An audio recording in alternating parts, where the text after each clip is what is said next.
नमस्कार दोस्तों, कैसे हैं आप सब लोग। I welcome you all to Sahas institute of commerce, your own personalized high tech digital classes for excellent education of company secretaries course. दोस्तों, सीएस एग्जीक्यूटिव के अंदर आज के सेशन से हम लोग स्टार्ट करने जा रहे हैं एक बहुत ही important chapter, and that is charter document of the company. और ये चार्टर डॉक्यूमेंट मतलब मेन डॉक्यूमेंट, प्रिंसिपल डॉक्यूमेंट, जो कि कंपनी के लिए काफी इंपॉर्टेंट होते हैं। और इस चैप्टर के सारे कॉन्सेप्ट हम लोग हमारी आईसीएसआई की बुक में से ही कवर करने वाले, लाइन टू लाइन सारी चीजें एक्सप्लेन करने वाला हूं। तो आप सब लोग अपने साथ इंस्टीट्यूट की बुक, साथ में पेन पेंसिल हाइलाइटर रखें। कोई भी शॉर्टकट नहीं लेना है कि हम लोग कोई मटेरियल में से या नोट्स में से पढ़ ले। लाइन टू लाइन अगर आपने प्रिपरेशन की होगी तो आपको एग्जाम में बहुत ही फायदा होगा। और अगर ये सारी चीजें आप मेरे साथ टिक मार कर रहे हो तो जब आप इसको फिर से प्रिपेयर करोगे तो आपको काफी जबरदस्त सपोर्ट मिलेगा। तो इस पूरे सेशन को ध्यान से देखें, और इसी तरह के और सभी सब्जेक्ट के एक्सीलेंट एजुकेशन आपको अवेल करना है तो आप साहस स्मार्ट स्टडीज ऐप को जरूर सब्सक्राइब करें। चलिए, जो हमारे चार्टर डॉक्यूमेंट है उसमें से सबसे पहला और मोस्ट इंपॉर्टेंट डॉक्यूमेंट, मतलब सारे डॉक्यूमेंट का बाप हम जिसको कहेंगे, वो कौन सा है? MOA, memorandum of association. दोस्तों, ये आप लोग स्कूलिंग लेवल से पढ़ के आए हो। इसके अंदर हम लोग इसी के बारे में और डिटेल में जानकारी लेने वाला है। तो देखो, MOA is a document which sets out the constitution of the company and is therefore the foundation on which the structure of the company is built. क्या मीन वर्ड है? set out the constitution of company and foundation of the company. It defines the scope of the company's activity and relation with the outsider. ये दो चीजें present करता है। क्या? एक तो कंपनी की एक्टिविटी का स्कोप, मतलब कि कंपनी क्या क्या काम कर सकती है और कौन से काम नहीं कर सकती है, वो उसके स्कोप से पता चलेगा। और दूसरा, कंपनी के जो आउटसाइडर्स है उन लोगों के साथ के रिलेशन वो कैसे रहेंगे, वो सारी की सारी चीजें हमको देखने को मिलती है MOA के अंदर। The first step in the formation of company is to prepare MOA। सबसे पहला स्टेप क्या होगा? अगर कंपनी बनानी है तो सबसे पहले क्या बनाओगे? Prepare the document called MOA। सबसे पहले आपको क्या करना होगा? MOA बनाना पड़ेगा। In fact, the memorandum is one of the most essential prerequisite for the incorporating or any form of company under the Companies Act 2013। मतलब आपको कोई भी कंपनी इनकॉर्पोरेट करनी है तो सबसे पहले क्या मांगेंगे? भाई लाओ आपका मेमोरेंडम ऑफ एसोसिएशन लाओ। अगर वो नहीं है तो चल निकल, पहली फुर्सत में तेरा कोई नाम रजिस्टर्ड नहीं होगा। तो सबसे पहली कंडीशन कि अगर आपको कोई भी फॉर्म की कंपनी रजिस्टर करवानी है, MOA तो चाहिए ही चाहिए। This is the evidence in the section 3 of the act which provides the mode of incorporation of the company and states that company may be formed for any lawful purpose by 7 or more person where the company to be formed in the public and 2 or more person where the company is to be formed private. ये हमको पता ही है कि अगर public company बनानी है तो कम से कम 7 लोग चाहिए, प्राइवेट कंपनी बनानी है तो कम से कम 2 लोग चाहिए। Where the company is to be form in 1 person company subscribing their name और हिज नेम टू, मेन चीज ये मेमोरेंडम। मतलब पब्लिक कंपनी है तो 7 लोग, नाम लिखो मेमोरेंडम में।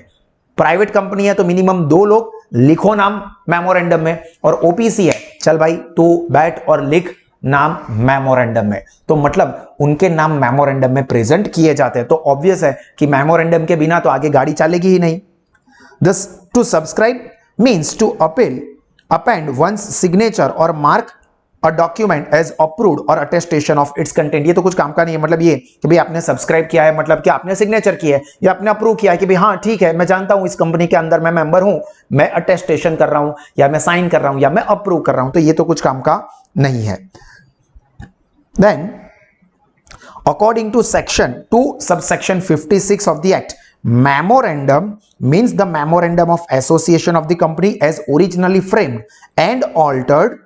ऑल्टर हो सकता है, हालांकि बहुत डिफिकल्ट और लेंथी प्रोसेस होता है, बट MOA में भी हम चाहे तो चेंज कर सकते हैं from time to time in pursuance of any previous company law और दिस एक्ट मतलब companies act 2013। Section 4 of the act specifies in clear terms, section 4 ने ये क्लियरली बता दिया है, the content of this important document which is the charter of the company. मतलब clear बोल दिया कि भाई ये मेमोरेंडम का जो कंटेंट है वो सब कंपनी के लिए चार्टर मतलब बहुत ही इंपॉर्टेंट चीजें है।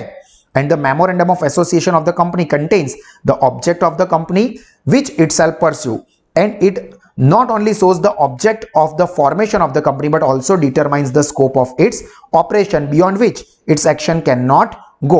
मतलब कि मेमोरेंडम में कंपनी का ऑब्जेक्ट दिखाया जाता है और वो कौन सी एक्टिविटी कर सकती है और कौन सी एक्टिविटी उसके बियॉन्ड की होगी जो कि नहीं कर सकती है, ये सारी चीजें उसमें क्लियर होती है। The memorandum of association as observe by the Palmer, नाम है, is a document of a great importance in relation to the proposed company। मतलब कंपनी के लिए बहुत ही इंपॉर्टेंट डॉक्यूमेंट। अभी इसमें क्या नया बोला भाई तूने? सबको पता है कि मेमोरेंडम कंपनी के लिए मोस्ट इंपॉर्टेंट चार्टर डॉक्यूमेंट है, जो कि है।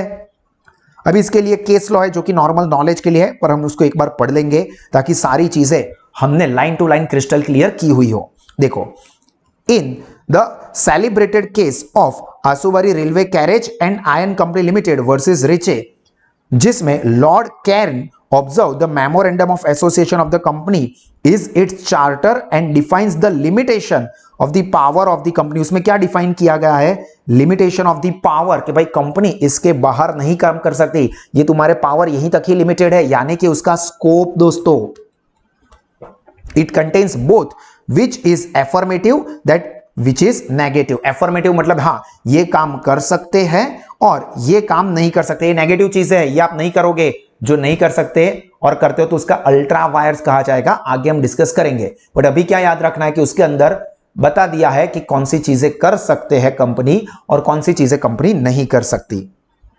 It states affirmatively ambit and extent of vitality and the powers which by law are given to the corporation, and its state negatively fit is necessary to state that nothing shall be done beyond that ambit। गोल घूम के वही बात की है कि इसके अंदर clearly बता दिया गया है कि कंपनी जो है एक, वो कौन से काम, कौन सी एक्टिविटी कर सकती है और कौन सी एक्टिविटी वो नहीं कर सकती। मतलब एफर्मेटिव और नेगेटिव दोनों ही चीजें यहां पर क्लियरली मेंशन कर दी जाती है। क्लियर? अभी दोस्तों हम लोग बात करते हैं forms of memorandum of association. But ये टॉपिक डिस्कस करें इससे पहले मैं आपको बता दूं कि आप या आपके कोई भी फ्रेंड्स कॉमर्स स्ट्रीम के किसी भी कोर्स के लिए, चाहे वो 11th 12th कॉमर्स हो, FY SY TY BCom CA या CS के कोई भी लेवल के लिए एक्सीलेंट एजुकेशन लोवेस्ट फीस पे एक्सपीरियंस करना चाहते हो तो गूगल प्ले स्टोर से सास स्मार्ट स्टडीज ऐप आप सब्सक्राइब करें और अपने दोस्तों को भी आप रेकमेंड कर सकते हो, जिसमें आप सभी कोर्सेज के, सभी सब्जेक्ट के बहुत सारे डेमो कंटेंट फ्री में देख सकते हैं। चलिए, Section 4 subsection 6 of the act provide that memorandum of association should be in any one of the forms specified in table A, B, C, D और E of the schedule 1 of the act। अब ये सारे के सारे table जो है वो हम डिस्कस करते हैं। तो देखो, table A is applicable in case of companies limited by SAR। जो टेबल ए है मेमोरेंडम के अंदर आपको अलग अलग टेबल मिलेंगे, शेड्यूल 1 में अलग अलग टेबल मिलेंगे, जिसमें से टेबल ए जो है वो किसको एप्लीकेबल होता है? To the companies limited by shares. Table B जो है that is applicable to the companies limited by guarantee. Then table C वो एप्लीकेबल होता है to the companies limited by the guarantee having share capital. देखो, जो B था वो not having share capital था, गारंटी थी बट शेयर कैपिटल नहीं थी। ए, बी और सी फिर से देख लेते हैं। ए क्या है? Companies limited by share. B क्या है? Company limited by guarantee but not having share capital. जबकि सी जो है वो company limited by guarantee and also having share capital. मतलब इसमें शेयर कैपिटल, इसमें गारंटी है बट शेयर कैपिटल नहीं, जबकि इसमें दोनों रहेंगे। जबकि टेबल डी की अगर बात करें तो it is applicable to unlimited companies not having share capital. क्या कहा है? Unlimited company not having share capital. जबकि वहीं पे टेबल ई की अगर हम बात करते हैं तो it is applicable to unlimited companies having share capital. ठीक है, तो 5 फॉर्म। पहला, टेबल ए एप्लीकेबल होता है to the companies limited by share capital. B और सी याद रहेंगे, company limited by guarantee, B में not having share capital, C में हैविंग शेयर कैपिटल। और 4 और 5th दोनों कनेक्टेड रहेंगे। कंपनी जिसकी लायबिलिटी अनलिमिटेड है, unlimited company with not having share capital, और 5th number company unlimited company having share capital. ठीक है, a company shall adopt any of the model form of the memorandum of association mentioned above as may be applicable। मतलब आपको इसमें से जो भी applicable है वो फॉर्म रेडीमेड दिया हुआ है, वो टेबल है, आपको वो अप्लाई करना होगा। नाउ कंटेंट ऑफ मेमोरेंडम बहुत इंपॉर्टेंट चीज है दोस्तों। कंटेंट ऑफ एमओए यानी कि एमओए में क्या क्या चीजें होती है, तो as per section 4 subsection 1 of the memorandum of the limited company must state the following. जो लिमिटेड कंपनी है उनको क्या क्या चीज बतानी होगी, तो नेम ऑफ द कंपनी, देखो टिक करते हैं, name of the company with limited as its last word in case of public company, और private limited as in case of private company. पर मेन चीज क्या है, किसके साथ कनेक्टेड है, तो नेम ऑफ कंपनी बताना पड़ेगा, और उसके नाम के पीछे पब्लिक कंपनी है तो सिर्फ लिमिटेड, प्राइवेट कंपनी है तो प्राइवेट लिमिटेड वर्ड लगाना पड़ेगा। Then B the state in which the registered office is situated, कौन सी जगह पे कंपनी की रजिस्टर्ड ऑफिस सिचुएटेड है, जिसको रजिस्टर्ड ऑफिस क्लॉज या सिचुएशनल क्लॉज के अंडर में लिया जाएगा। देन नेक्स्ट ऑब्जेक्ट, कंपनी का ऑब्जेक्ट क्या है, वो जो कि कवर होता है under object clause of the company. Object जो पर्पस के लिए कंपनी फॉर्म की गई होती है वो, तो वो भी यहां पर मेंशन करना होता है under object clause. Then liability mention करनी है, लायबिलिटी ऑफ मेंबर कि भाई लिमिटेड बाय शेयर्स है, लिमिटेड बाय गारंटी है, अनलिमिटेड है, क्या है, वो भी यहां पर प्रेजेंट किया जाता है अंडर लायबिलिटी क्लॉज। अभी वो कौन सी रहेगी वो यहां पर मेंशन किया है, जो हमने ऑलरेडी डिस्कस कर लिया कि भाई liability limited by shares, limited by guarantee और अनलिमिटेड लायबिलिटी। देखो लिमिटेड बाय शेयर्स जिसकी लिमिट कितनी होती है, up to the amount unpaid on shares, या तो लिमिटेड बाय गारंटी हो सकता है, ठीक है। चलिए उसके बाद E, in case of company having share capital यानी कि कैपिटल क्लॉज, ये मेंशन करना पड़ेगा कैपिटल क्लॉज में कि भाई कंपनी की ऑथोराइज्ड कैपिटल कितनी है, कितनी कैपिटल, कितनी अमाउंट तक के शेयर वो पब्लिक को इश्यू करके पैसा इकट्ठा कर सकते हैं, यानी कि ऑथोराइज्ड शेयर कैपिटल की इंफॉर्मेशन होती है। देन सब्सक्रिप्शन क्लॉज होता है, सब्सक्रिप्शन क्लॉज जिसमें जो लोग ये कंपनी स्टार्ट करना चाहते हैं वो मेमोरेंडम में सब्सक्राइब करते हैं यानी कि सिग्नेचर करते हैं, तो subscriber to the memorandum agree to subscribe which shall not be less than 1 share, कि भाई सारे लोग जो मिलके, पब्लिक कंपनी है तो 7, प्राइवेट है तो 2, मिलके ये कहते हैं कि हम लोग ये कंपनी स्टार्ट करेंगे और उसके लिए कम से कम वो लोग ने 1 शेयर तो खरीदा ही है। The number of shares each subscriber the memorandum intends to take indicated opposite his name, मतलब कितने शेयर लिए हैं और कौन से मेंबर ने, भाई ये मेंबर ए इतने शेयर लेगा, मेंबर बी इतने शेयर लेगा, ये लिस्ट यहां पर सब्सक्रिप्शन क्लॉज में दिया जाता है।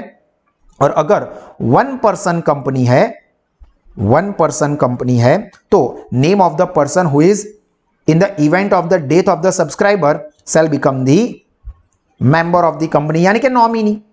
तो भाई नॉमिनी कौन रहेगा, अगर ओपीसी है, एक बंदा है कंपनी का मेंबर, अगर उसकी डेथ हो जाती है तो वो कंपनी को आगे कौन कंटिन्यू करेगा, तो वो यहां पर मेंशन किया जाता है। क्लियर, तो ये सारी चीजें हमने कंप्लीट की। Now according to section 4 subsection 7 any provision in the memorandum of article in the case of company limited by guarantee and not having share capital purporting to give any person right to participate in the divisible profit of the company otherwise then the member shall be void। हालांकि ये कुछ काम का नहीं है, पर main चीज क्या बोली है कि भाई एमओए या एओए के अंदर जिसकी लायबिलिटी कैसी है, limited up to the amount of guarantee and not having share capital, तो कोई भी पर्सन को यहां पर ऐसा राइट देते कि भाई प्रॉफिट में हिस्सा मिलेगा, तो वो वाली चीज क्या हो जाएगी, वॉइड। वॉइड का मतलब cancel, not applicable. The above clause are compulsory and are designed or designated as condition prescribed by the act on the basis of which company is incorporated। हालांकि ये पॉइंट काम का नहीं है, एक तरह से देखें तो ये पॉइंट भी काम का नहीं है। It is to be noted that Companies Act 2013 shall override the provision in the memorandum of article of association if the latter contains anything contrary to provision of this act। मतलब कि company के MOA या AOA के अंदर ऐसी कोई भी चीज मेंशन की है जो कि कंपनीज एक्ट के बाहर जा रही है तो वो नहीं चलेगा। मेमोरेंडम कैंसल, कंपनीज एक्ट 2013 के प्रोविजन फॉलो करेंगे। देखो मैं आपको चार्ट समझाता हूं, सबसे नीचे होता है ना वो होता है एओए, देखो सबसे नीचे रहेगा AOA, उसके ऊपर रहेगा MOA और उसके ऊपर रहेगा कंपनीज एक्ट। ठीक है, तो अगर कोई भी चीज ऐसी है जो AOA में बताई है, MOA में उससे ऑपोजिट है, तो MOA को फॉलो करेंगे। कोई भी चीज ऐसी है जो कि MOA में बताई है और कंपनीज एक्ट में उससे कुछ अलग बताया है, तो कंपनीज एक्ट को फॉलो करना होगा। ठीक है, चलिए, तो ये सारी चीजें जो हमने ऑलरेडी ऊपर डिस्कस कर ली, वही चीज यहां पर नाम दी है। फिर से एक बार मैं क्विकली बता दूं, नेम क्लॉज के अंदर क्या होता है, कंपनी का नाम दिया जाता है और वो नाम जो है उसके रिगार्डिंग क्या प्रोविजंस है वो सब हम आगे डिस्कस करेंगे। मेन क्या है, कंपनी पब्लिक है तो पीछे लिमिटेड लगाओ, प्राइवेट है तो प्राइवेट लिमिटेड लगाओ।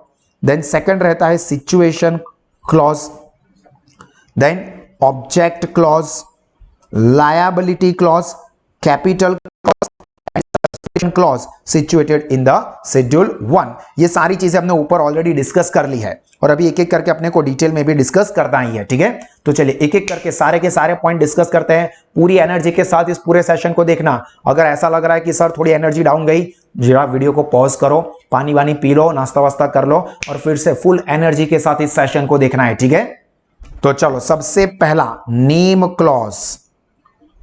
तो company being a legal entity must have the name of its own to establish a separate identity. क्योंकि कंपनी एक अलग स्टैट्यूटरी पर्सन होती है तो उसका खुद का भी नामकरण करना है। जैसे हमारे घर में बच्चा पैदा होता है तो हम उसको नाम देते हैं, वैसे ही कंपनी पैदा होती है मतलब कंपनी बनती है तो उसको भी एक नाम देना पड़ेगा। The name of the company is a symbol of its independent corporate existence and the first clause of the memorandum of association of the company states the name by which company is known. सबसे पहला ही clause जो है वो यही दिखाता है कौन से नाम से कंपनी स्टार्ट होगी।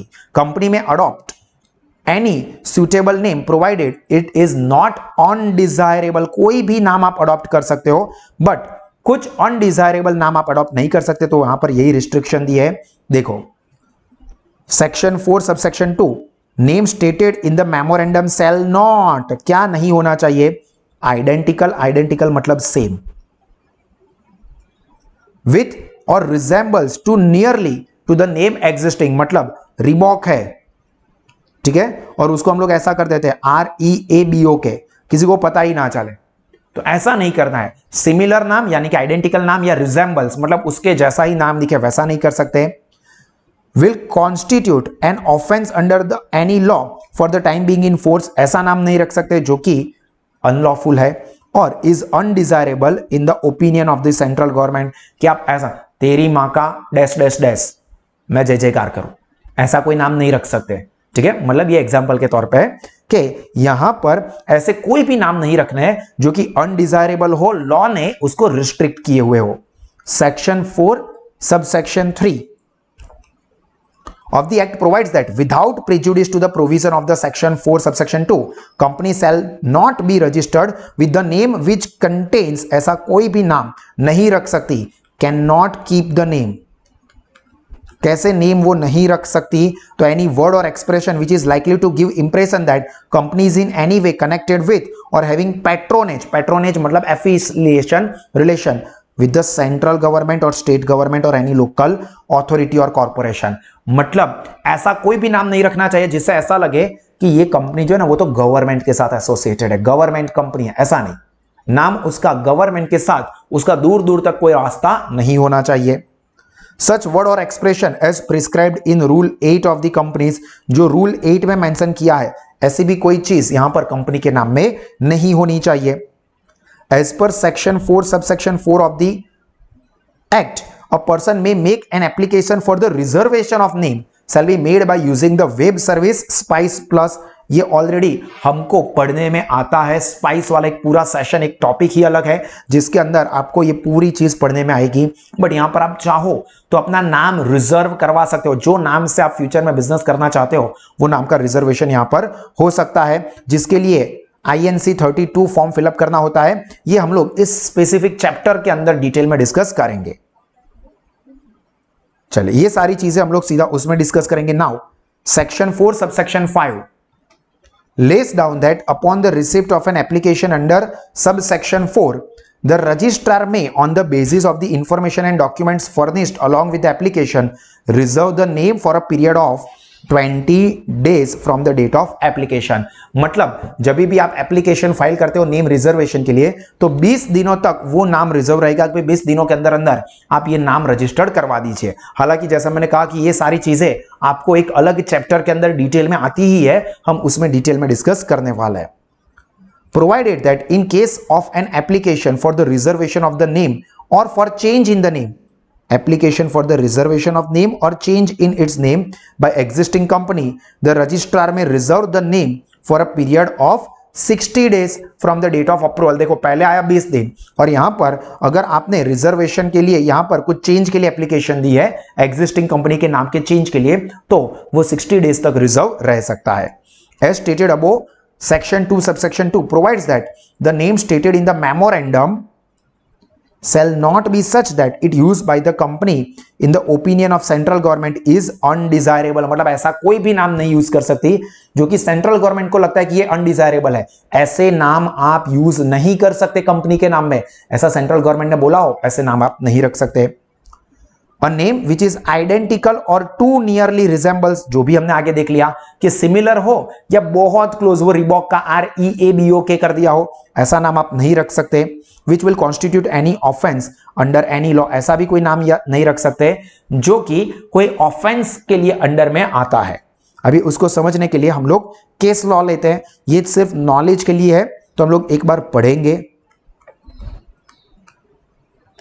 देखो, the registrar must make preliminary inquiry to ensure that the name allowed by him is not misleading or intend to deceive with reference to the object clause of the memorandum। मतलब ऐसा कोई भी नाम नहीं होना चाहिए जो कि लोगों को डिसीव करे। डिसीव मतलब उल्लू बनाए, डैश डैश बना दे, नाम पे सर पे कुछ लिख दे, ऐसा नहीं चाहिए, जो कि ये केस लॉ में प्रेजेंट हुआ है, जिसमें registrar is not however required to carry out any elaborative investigation at the time of registration of the company unless the purpose of the company appeals to be unlawful ex facie। मतलब अपीरेंटली ऐसा लगता है कि company का यहां पर जो कोई पर्पस है अनलॉफुल है, तो वो यहां पर डिटेल इवैल्यूएशन का प्रोसेस करेंगे। अदरवाइज रजिस्ट्रार नाम के लिए इतना डिटेल इवैल्यूएशन नहीं करते हैं।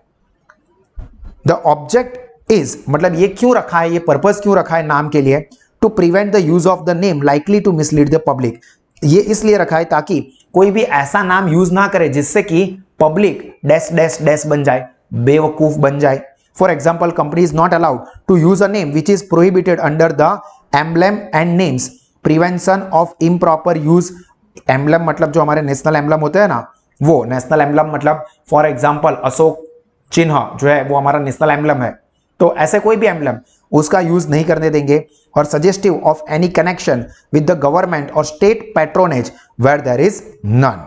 मतलब एक्चुअली में गवर्नमेंट के साथ कोई लेना देना नहीं है, बट वो नाम ऐसा रखा है जिससे कि गवर्नमेंट यहां पर कंफ्यूज हो सकती है। क्लियर? अभी यहां पर ये जो केस लॉ है दोस्तों, ये आप इसको पढ़ोगे, रीड ओनली, ये वाला भी, ये जो हमने ऊपर चीज डिस्कस की उसी को यहां पे कवर किया है। और ये सेशन में हम लोग इस चीज को नेक्स्ट वाले सेशन में, इसके बाद जो हम लोग इसी टॉपिक को कंटिन्यू करेंगे, इसमें ये वाली चीजें और इसके आगे वाली चीजों को हम डिस्कस करने वाले हैं। तो ये यहां तक अच्छे से देख लो, केस लॉ भी देख लो। इसके बाद वाले सेशन में हम लोग उसको अच्छे से और आगे डिटेल में कॉन्सेप्ट को कंप्लीट करने वाले हैं। क्या है हमारा कॉन्सेप्ट? Memorandum of association. तो इसको बहुत ही ध्यान से देखना, और इसी तरह के और एक्स्ट्राऑर्डिनरी एजुकेशन के लिए आप और आपके दोस्त जरूर से साहस स्मार्ट स्टडीज ऐप को सब्सक्राइब करें और हमेशा हंसते रहे, मुस्कुराते रहे, सीखते रहे। God bless you all.